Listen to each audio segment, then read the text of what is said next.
E se o seu coração tivesse uma idade diferente da que está na sua certidão de nascimento?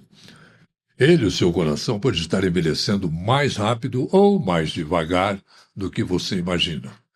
Pressão alta silenciosa, colesterol, estresse, sedentarismo podem deixar marcas no coração muito antes de aparecer qualquer sintoma.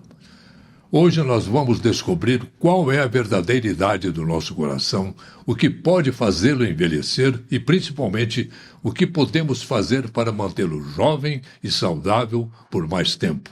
E aproveitar e descobrir também se algum tipo de câncer pode afetar o nosso coração. Bom, para a gente dar uma destrinchada nisso, como eu sempre digo aqui, nós vamos conversar com o especialista no assunto, o Dr. Vilmar Pereira, cardiologista que dispensa, intensivista também, né, doutor? Intervencionista. Intervencionista, eu sempre erro. No Hospital do Coração, da Universidade Federal de Uberlândia, UMC, e por aí vai. É um prazer ter aqui o Dr. Vilmar Pereira, que satisfação. Prazer é todo nosso. Doutor Vilmar, para começar com o início da nossa pauta, o coração envelhece na mesma velocidade que o restante do corpo? A primeira pergunta eu acho que nós podemos destrinchá-las em duas perguntas. O coração envelhece? Envelhece. E como envelhece? Para que aí nós possamos entender a precocidade dessas alterações ou não. Podemos caminhar assim? Sim, vamos lá. Envelhecer do coração significa uma capacidade, principalmente do relaxamento alterada. O que é esse relaxamento? A capacidade dele abrir na sua totalidade. A capacidade de abrir para que o sangue entre nele e que depois ele faça a ejeção. Então, tem duas habilidades. A capacidade de encher, que chama de função diastólica, e a função sistólica. Com a idade, nem sempre o coração perde a função sistólica, mas com o caminhar dos anos vai perdendo a função diastólica, ou seja, a capacidade de enchimento fica um pouco comprometida. Isso nós já podemos observar em algumas séries, a partir de 20 anos. Há 50 anos acima, isso é mais evidente. Ou seja, o coração, em tese, fica mais enrijecido. Então, e por que isso acontece? Por causa de hipertrofia, né? O coração vai ficar mais hipertrófico, numa disfunção endotelial da microcirculação, da macrocirculação, é secundária à doença aterosclerótica, que também está no idoso, mas isso é um papel específico da doença coronária. O outro da vasomotricidade da microcirculação. O que é isso? A complacência microvascular do idoso está alterada. Tá? E processos inflamatórios crônicos. E estresse crônico ao longo do tempo. Tá? Então isso é acomodação do coração. E essa capacidade de não distender bem, o que acontece? Ele faz com que o coração aumente a pressão para encher aquele volume. E repercute essa pressão aumentada, antes do ventrículo, ou seja, nos átrios. E com isso pode haver uma dilatação do próprio átrio. E que, em tese, essa própria dilatação pode predizer e reaparecer arritmias. E esse coração enrijecido, ele pode nem sempre comprometer a função de bombear o sangue. A função de bombear o sangue normalmente está preservada no repouso. No repouso. Mas, às vezes, a reserva de estresse está comprometida. Então, por uma série de coisas que acontecem. Perda de celularidade, né? E isso nós estamos falando do processo de contratilidade. Existe o envelhecimento, também a coisa que acontece com a idade, do sistema de condução. O sistema de condução do coração também adoece. E pode haver distúrbios do ritmo, bloqueio de ramos e, às vezes, até incapacidade de passar o estímulo do átrio para o ventrículo. Isso pode ser em prol da idade, degenerativo, que nós chamamos.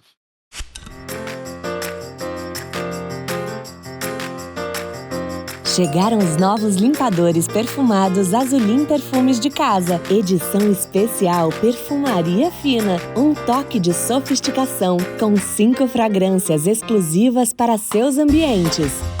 ameixa negra, pera inglesa e frésia, bambu, chá branco e flor de laranjeira. Azulim, a vida pede, a Start faz.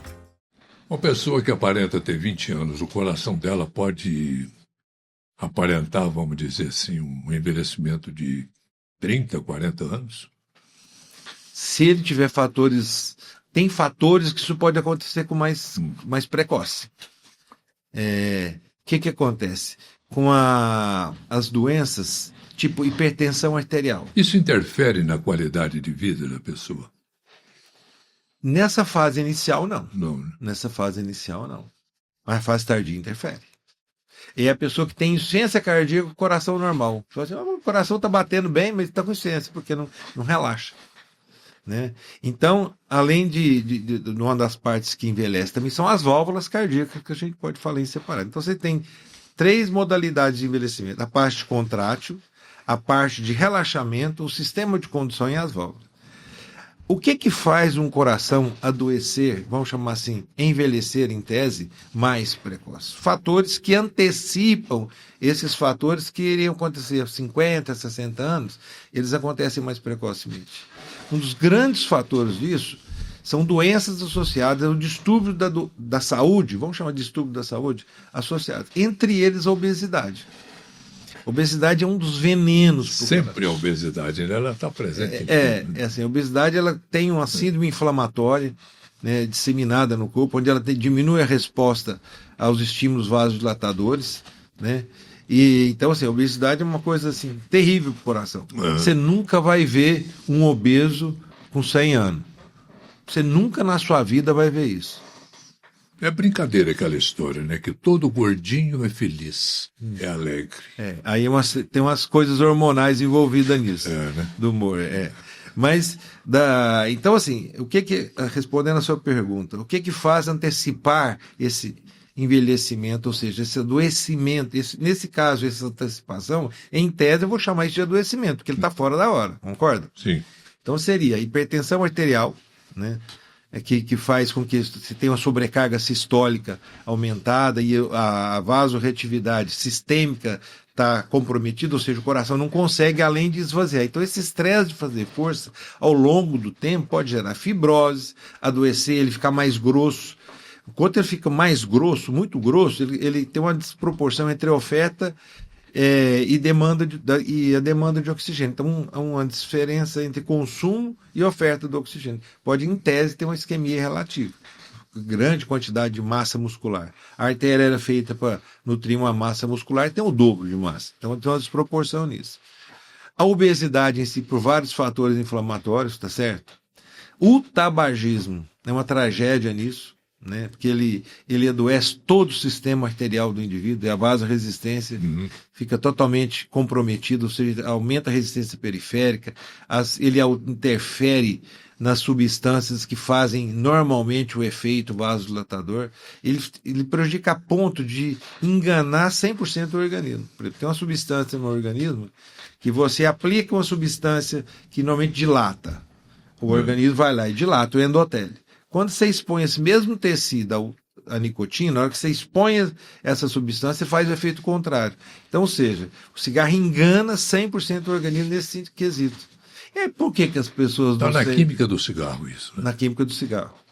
E o que as pessoas então falam? Não sinto nada, porque eles esqueceram como é que é ser saudáveis. Eles vão adaptando aquela coisa bem lentamente e vai se acomodando, entendeu? Então...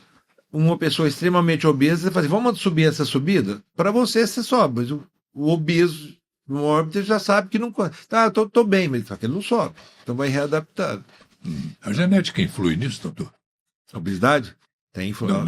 Nessa questão do coração, do envelhecimento? Tem sim, né? Alguns fatores genéticos, tem populações de alta longevidade, que você sabe que tem interferência nisso, mas tem muita gente que associa a essa questão da longevidade, inclusive aos meios, aos costumes, tá certo? Tem a doença aterosclerótica que tem um fator genético, óbvio, que esses fatores desencadeantes. Nós estamos falando de pessoas que não têm as doenças que fazem esse coração adoecer diretamente, como são as doenças ateroscleróticas, que é um fator que atua diretamente nisso. Ele faz o coração envelhecer porque ele produz os efeitos que o envelhecimento também produz. Que a isquemia, ela não altera só a capacidade de contrair, mas a capacidade de relaxar também. Então, esse coração fica prejudicado. Se ele não enche direito, ele não joga sangue para fora direito. É uma bomba como se tivesse uma cavidade diminuída. Cada vez que ela bate, ela jogava X ml, agora vai jogar menos. Tá certo? E a gente tem que... É um assunto interessante, bem que vem a calhar, numa época que a população está envelhecendo, está demorando a ficar velho. Né? A expectativa de vida cada vez mais longa, maior. Né? Então tem que ter um cuidado, tem que ter uma atenção. A questão do câncer, doutor Gilmar. O câncer atinge o coração também? Tem coração canceroso? Existe. Existe. Muito mais frequente do que a gente pensa. Na população oncológica, de 8 a 10% tem acometimento cardíaco. Em alguns estudos, algumas séries. Quer dizer, só que esse acometimento, a gigantesca maioria, é por causas que o câncer está no coração, mas ele não é próprio do coração, ou seja, é um acometimento secundário do coração. O tumor origina em outros lugares. Sim. E agride o coração. Por exemplo, o mais comum é tumor de pulmão. Tá certo? O mais comum é tumor de mama. Segundo lugar, tumor de mama. Tá? Tumor de mama. Isso devido à proximidade. A proximidade e uma linfangite carcinomatosa é a mais comum. E às vezes até hematogênica, através do sangue. Vai lá e acomete o pericárdio, né, do coração. E ele, um dos achados que você tem, o coração fica bojudo, cheio de líquido entre o coração e entre o pericárdio e o coração, ou seja, ele fica numa bolsa de água batendo ali. E é uma que a gente chama acontece de ter uma carcinomatose pericárdica, porque o coração fica todo tomado, o pericárdio fica tomado. Mas existe, em menor proporção, né, mais ou menos umas 40 vezes menos, do tumor primário do coração. É o câncer primário do coração. A gente tem inúmeros casos. E a sorte que o mais comum deles é um tumor benigno. Ele nasce, o mais representante deles, nasce no coração do lado esquerdo, no septo, forma uma bola, uma massa de tumor, que ele fica balançando ali dentro do átrio esquerdo. E às vezes ele vai e obstrui até a válvula. Existe caso de morte súbita porque obstruiu a válvula e obstrui a válvula. E vira parecendo um pêndulo. Ele vai e volta. E tem pêndulos gigantes. E é operável isso? Operável. Esse, o mais comum, ele é um câncer benigno, tá certo? Existem outros cânceres benignos do coração, mas o mais comum é esse. E aí acomete o átrio esquerdo. E tem outros que acometem também o átrio direito, que aí, nesse caso, a mais comum de acometimento da direita é maligno e acomete mais crianças. E tem o tumor maligno ali também. Uma rotina tranquila pede soluções práticas. Seu patrimônio pede o melhor cuidado.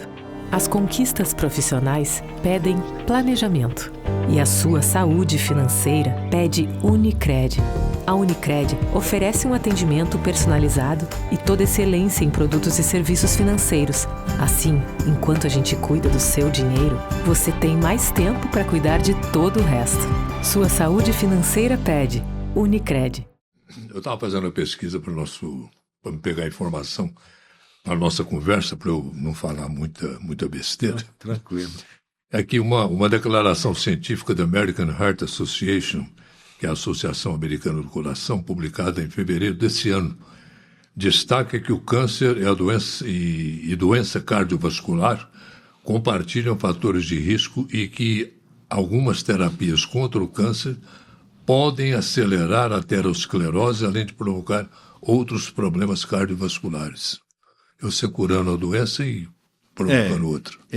Antigamente era maior o problema cardiológico relacionado à toxicidade das drogas oncológicas, para tratamento oncológico. E tinha drogas que eram altamente tóxicas, né? Elas cometiam uma lesão direta no miocárdio.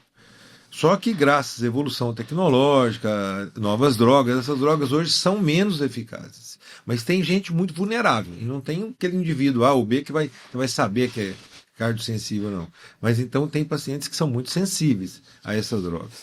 Então, hoje as drogas são bem menos tóxicas do que antigamente. Então, hoje a gente tem um arsenal de medicamento melhor do que no passado. Mas antigamente isso era muito mais comum, né? A toxicidade por medicamento, principalmente isotracíclico, que era uma medicação usada para o câncer. Mas hoje a gente, apesar de ter melhorias nisso, mas ainda acontece isso, de adoecer o coração e também do câncer. Além do que, o próprio tratamento do câncer, a evolução pode acometer o coração, a doença evolui, né? E acomete o saco pericárdico, o pericárdico, né? E aí a evolução piora bastante nesse sentido, sabe? A qualidade de vida piora, né? Então, o coração é acometido de várias enfermidades que não necessariamente nascem nele, entendeu? Chega nele, né? Chega nele. A hipertensão é uma doença silenciosa, né? E o que ela vai fazendo no coração enquanto ela persiste e o paciente não percebe? O que é, na verdade, a hipertensão a gente poderia traduzir assim como uma carga excessiva que se impõe à função bomba do coração. É como se ele tivesse que bombear num tubo grande, largo, e você coloca a saída bem estreita. É óbvio que a pressão vai aumentar, a velocidade vai aumentar, Sim. Mas o dano, aquela bomba e as paredes dos vasos vai acometer.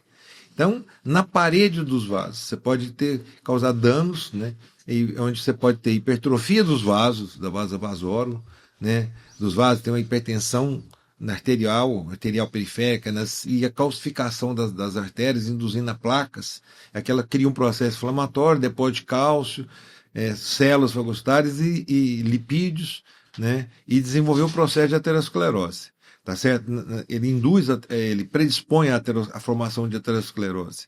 Né? Ele é um fator de risco para a aterosclerose, tanto nas artérias que irrigam o próprio coração, quanto nas artérias periféricas também.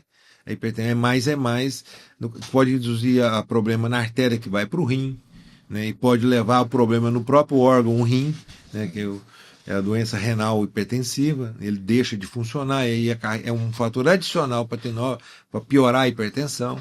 E no coração ele vai promovendo o espessamento das paredes musculares. Tá? E o espessamento que é como se fosse uma sobrecarga de peso para um órgão não preparado. Falando em hipertensão, pressão alta, essa coisa toda, tem até não é piada, são comentários que tem a hipertensão do jaleco branco. Né? Que a pessoa que chega no consultório vai medir a pressão está lá em cima. Em casa a pressão é normal. É fator psicológico isso? Né? Com certeza é, mas isso acontece em pessoas que têm, em tese, uma predisposição muito maior a desenvolver hipertensão. Nesses pacientes que têm esse tipo de comportamento, mais de 1/3 desses pacientes vão se tornar hipertensos. E quando você começa a investigar mais profundamente esse indivíduo, às vezes ele está tendo mais pressão alta em casa do que ele pensa. Então, às vezes, nesses casos, né, o mapeamento é muito interessante. Você faz um holter de pressão e você descobre que durante o sono esse paciente não tem um declínio adequado da pressão arterial, entendeu? Ele tem picos isolados de hipertensão alta, e ao longo do tempo esse paciente é como se ele fosse um pré-hipertenso. Então ele tem que tomar mesmos cuidados que, às vezes, não necessariamente com medicamento, mas os cuidados do estilo de vida igual a pessoa que é hipertensa. A pessoa pode ter um colesterol elevado, mas ao mesmo tempo ela pode se sentir perfeitamente saudável. Tem isso? Sim. Ele não dá sintoma nenhum. O colesterol. Colesterol nenhum. Sintoma nenhum. Em alguns casos, quando o paciente tem outra dislipidemia, no caso de triglicérides muito aumentados, às vezes a primeira sintoma que ele vai ter, às vezes é uma pancreatite, pelo excesso de triglicérides. Pode fazer uma pancreatite e não tem nada. Isso acontece em jovens, pacientes que têm triglicérides acima de 1.000, né? Então, por uma doença metabólica, lá vale dizer que isso não é por causa de ingesta, é a doença do metabolismo dele. Então, o colesterol alto não é porque o sujeito quer, é porque ele não tem, o organismo dele não tem receptores suficientes para manter o colesterol normal, entendeu? Ele pode ser magro, atlético, praticar esporte, essa coisa tranquilo, toda, e o colesterol lá em cima. E pode ter, mesmo assim. Agora, esse mesmo indivíduo, se ele não fosse atlético, seguramente estaria em piores condições. Então, Vilmar, nós vamos fazer uma paradinha aqui enquanto o nosso café chega lá da cozinha, que está esquentando. A água, entendeu? Já a gente volta. Esse café Cajubá realmente é inigualável. E está cada vez mais fácil provar dessa delícia. Entre aí no cafecajubá.com.br, faça seu pedido e desfrute com seu sabor de uma novidade mais que interessante. Nas compras acima de R$ 150 no seu pedido pelo site, acrescente o cupom ORLEI10 e ganhe 10% de desconto na sua compra. Café Cajubá, há 60 anos, uma tradição que lembra o mais puro café brasileiro, o requinte do sabor em sua xícara.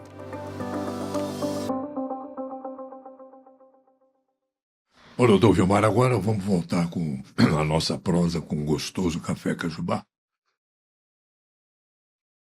Que faz bem pro coração, não faz? Com certeza. Pode exagerar, né? Exato. Como tudo na vida, né? Como nada. E se na sua cidade, aí onde você mora, não tem o café Cajubá no bar, no armazém, no supermercado, no empório, você pega o seu celular, entra na cafecajubá.com.br, faz o seu pedido, que logo, logo chega aí. Doutor Vilmar, a gente estava falando sobre a idade do coração, a velhice do coração, nós esquecemos daquela questão, eu esqueci, das válvulas, da questão das válvulas no idoso, as válvulas do coração no idoso. As válvulas do idoso, elas também envelhecem. Elas envelhecem, o envelhecimento dessas válvulas se faz de seguinte modo, ela pode ter fibrose e calcificação. Com isso, gera o quê? A maioria das vezes uma doença que chama estenose das válvulas, principalmente na válvula aórtica.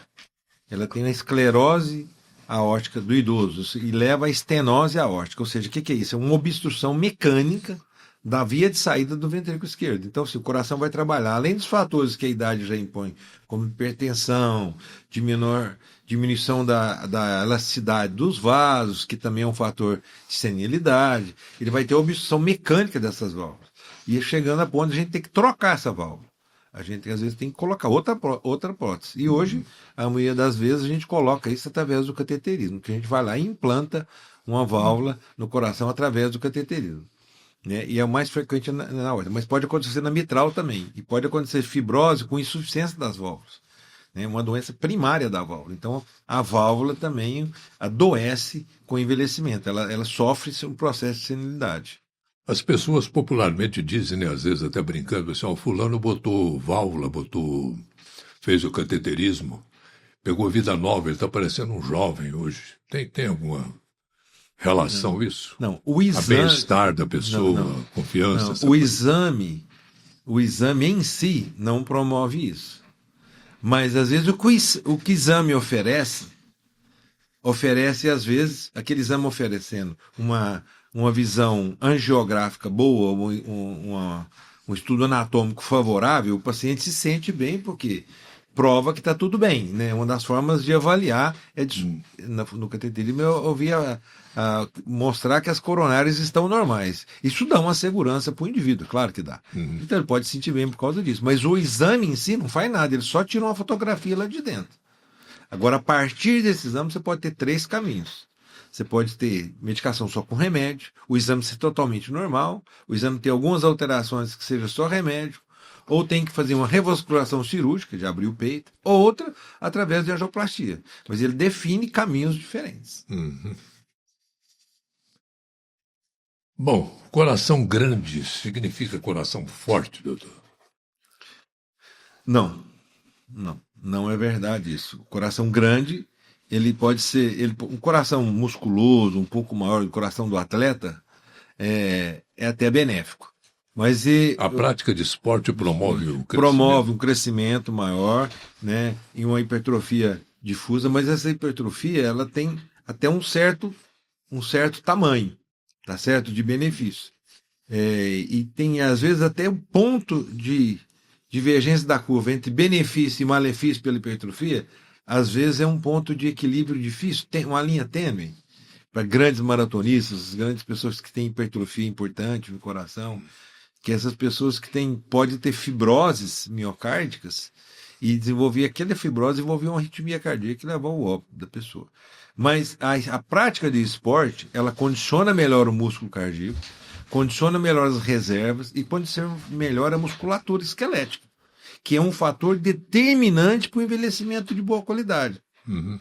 Hoje, um dos maiores marcadores de melhor qualidade de vida é a massa muscular, né? Então, é uma coisa que nós temos que preservar, né? E temos que estimular, porque a baixa quantidade de massa muscular é determinante e aumenta a mortalidade no UTI por todas as causas. Promove fraqueza, né, no corpo. Ele não tem reserva, né? Então, o sujeito sarcopênico, aquele magrinho, mais seco, não tem massa muscular, ele ele não tem reserva nenhuma. É como se o tanque estivesse sempre vazio. Qualquer doença ele consome total. Porque numa enfermidade de UTI grave, ele consome muito a carga proteica dele. Então, esse determinante muscular é fundamental para ele sair mais vivo de uma UTI do que não vivo. Uhum.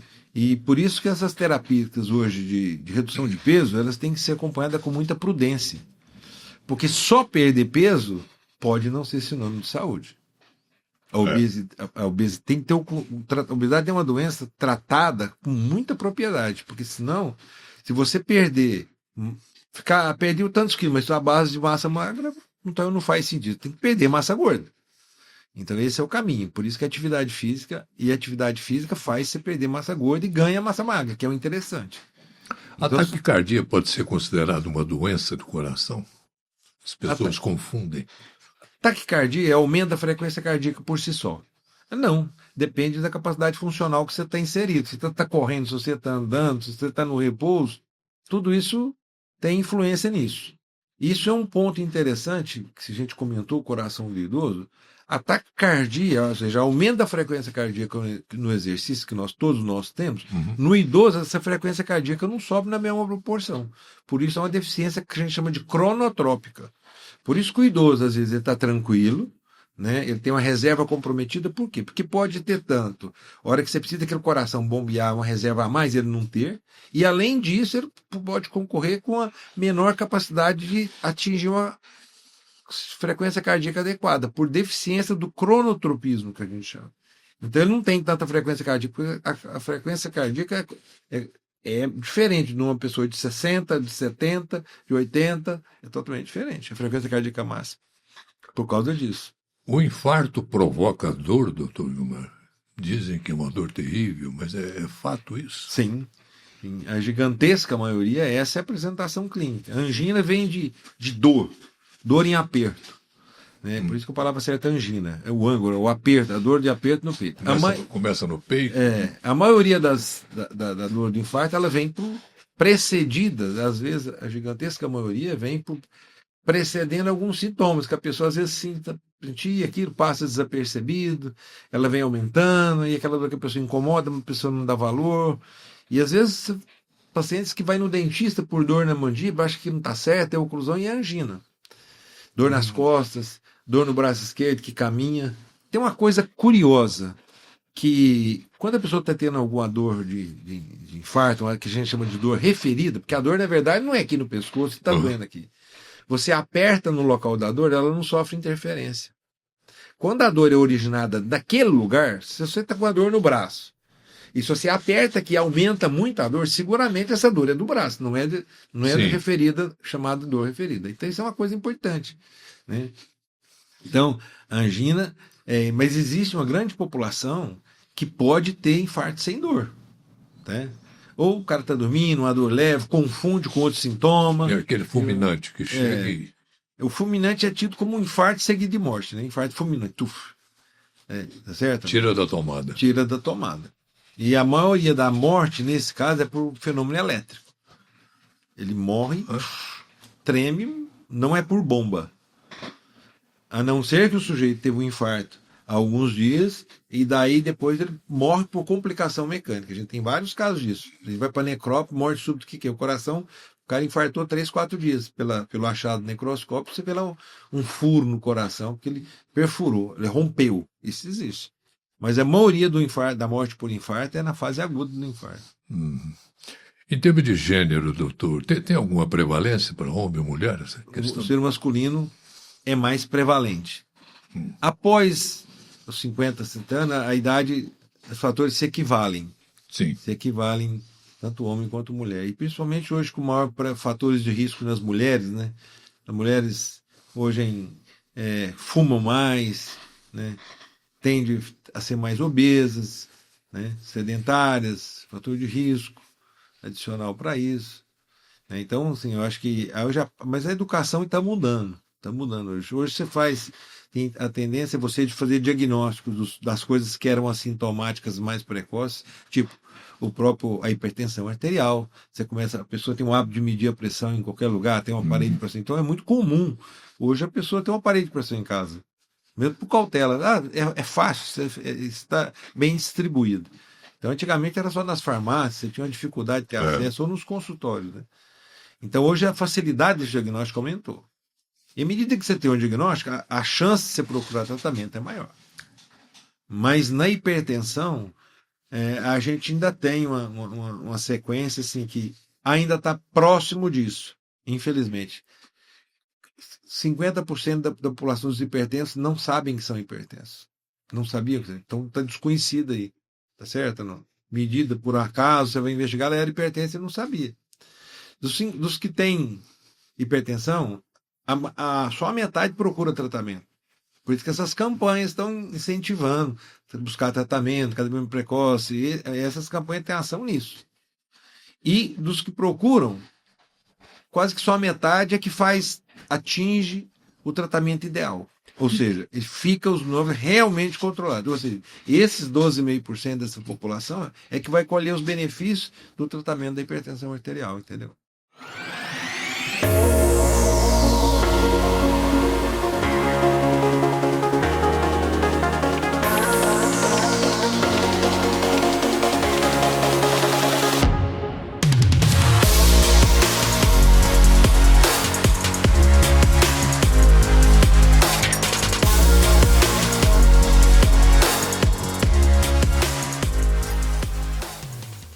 E a pressão baixa, como se diz, é tão perigosa quanto... Não. Depende. Né? Tem pessoas que fazem uma crise de hipotensão, e essa hipotensão... Essa hipotensão, ela não causa morte por si. Ela pode causar um mal-estar, mas ela pode promover danos. Por exemplo, o paciente está andando, ele tem uma queda de pressão, dirigindo, ele tem uma queda de pressão arterial, ele pode perder a consciência e bater o carro. Né? Então, familiar próximo, que aconteceu isso. Você tem uma queda de pressão e bateu o carro. Isso não ocorre com a hipertensão. Pode acontecer se você tiver uma isquemia, né? Mas o mais comum não é essa manifestação. Perda de consciência pode acontecer, mas por nível de pressão extremamente alto. Mas a hipotensão, ela em tese é mais benigna, mas lembrar que ela também pode causar problemas por causa dessa situação. Tem uma queda de pressão e você está fazendo uma atividade que não pode se perder a consciência hora nenhuma. Mas o tratamento é bem mais tranquilo, você não exige medicação, a maioria não exige medicação, e atividade física resolve a maioria das vezes. Se o eletrocardiograma está dizendo que está tudo bem, está tudo bem. Não carece um exame mais aprofundado na mão do médico?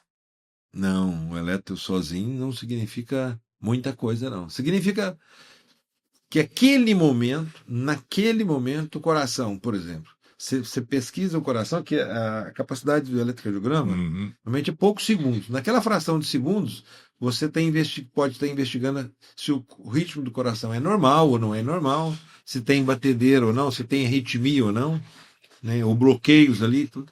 Mas existe uma numerosa quantidade de problemas que não aparecem no eletrocardiograma. Por exemplo, a pessoa pode estar tendo infarto com o eletro discretamente alterado, muito discreto. Olha só. Muito discreto. Conforme a localização do infarto, você praticamente o eletro é normal. Pode te enganar. Conforme a região da posição do eletro, da artéria obstruída, você pode passar desapercebido se não tiver com olhos bem atentos. Portanto, o diagnóstico de infarto é um conjunto de dados. Né? Mas o eletrocardiograma sozinho, não.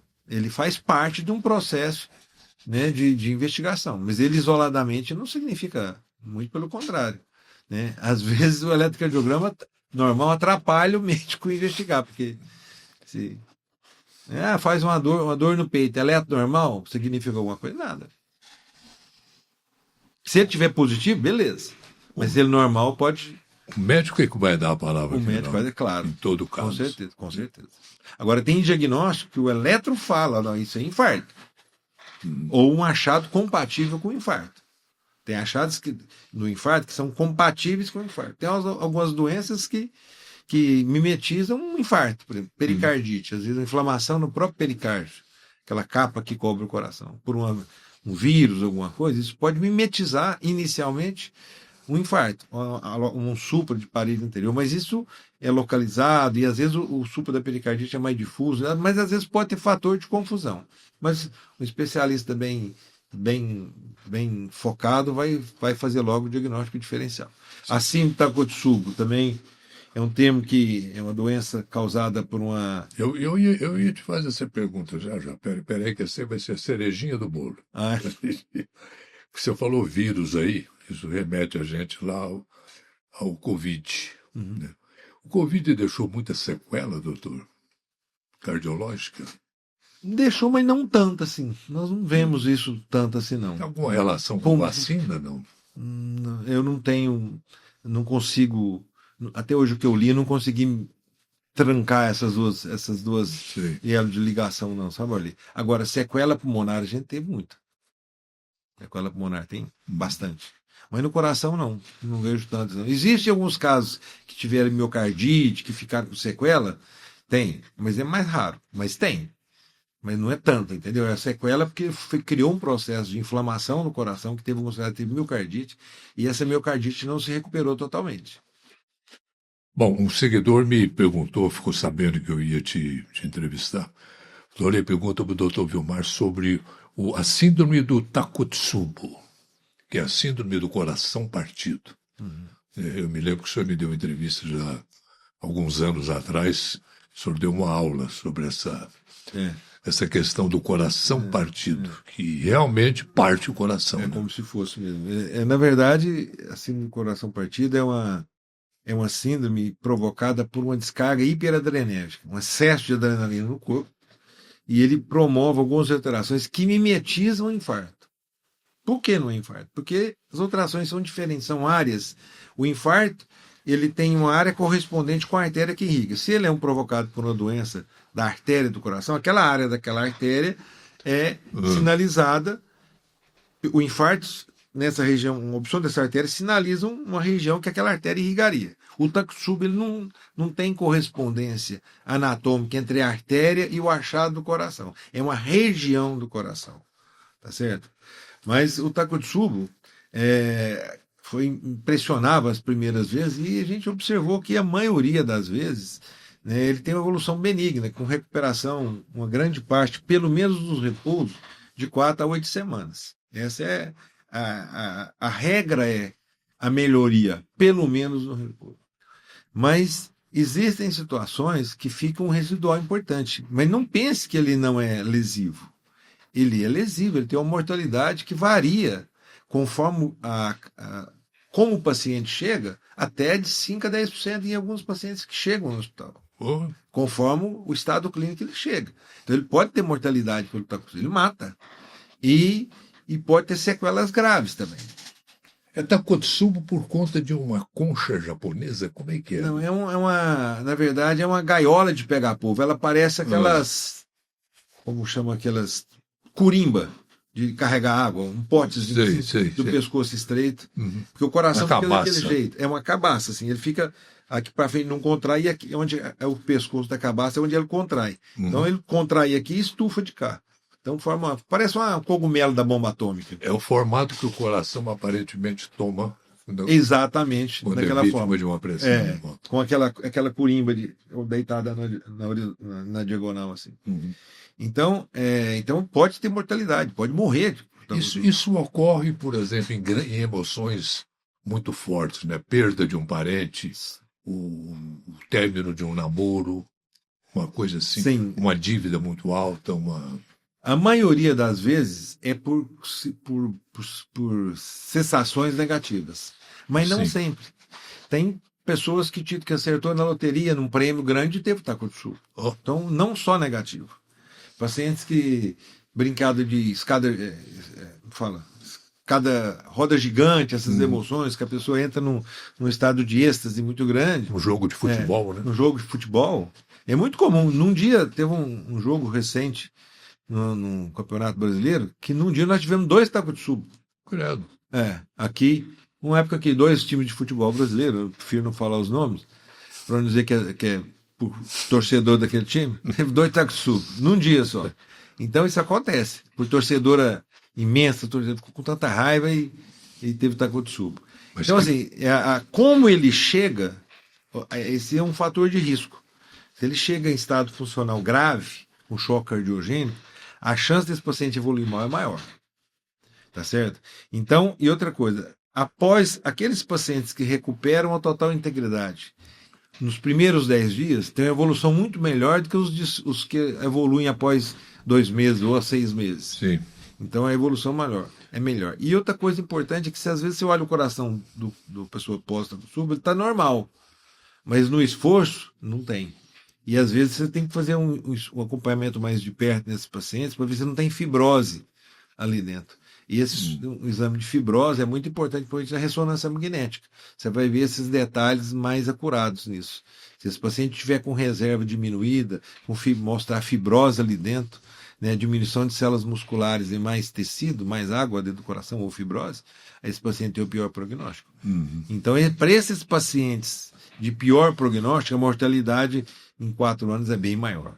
Estudos mostram a mortalidade bem maior. Chega a ser 4 vezes mais do que o inicial. Não tem nenhuma prevalência, né, entre homem ou mulher, né? É mais comum em mulheres. Mas no homem é mais grave. A mulher é mais sentimental, né? De certa forma, né? Mulher é mais, Em determinados casos. mais emotiva, vamos chamar assim. O homem costuma ser mais não é sentimental, é emotivo. racional, né, e tal. Mas quando ele desequilibra, ele é porque já venceu todas as estruturas de defesa, né? Então, quando você vê um homem desequilibrado, é porque ele já venceu todas as suas provas de tentativa de organizar aquilo, porque o ser masculino, o cérebro masculino e o feminino são totalmente diferentes, né? Como conduz as situações, como expressam as suas emoções, são totalmente diferentes. Então, quando rompe aquilo, é porque já não tem mais, ele tentou segurar a onda, a maioria das vezes. E a mulher, quando ela está falando, ela já está buscando soluções, ela está conversando consigo própria e vai achando as soluções. Então, isso é mais comum. Grandes mulheres. Com certeza. Graças a Deus que elas existem. Amém. Amém. O que mais, doutor Vilmar, que a gente pode falar sobre o nosso coração? A gente sabe que é infinito, né? Mas para a gente, dentro do que a gente está conversando. Tem muita coisa interessante e o espaço é amplo, né?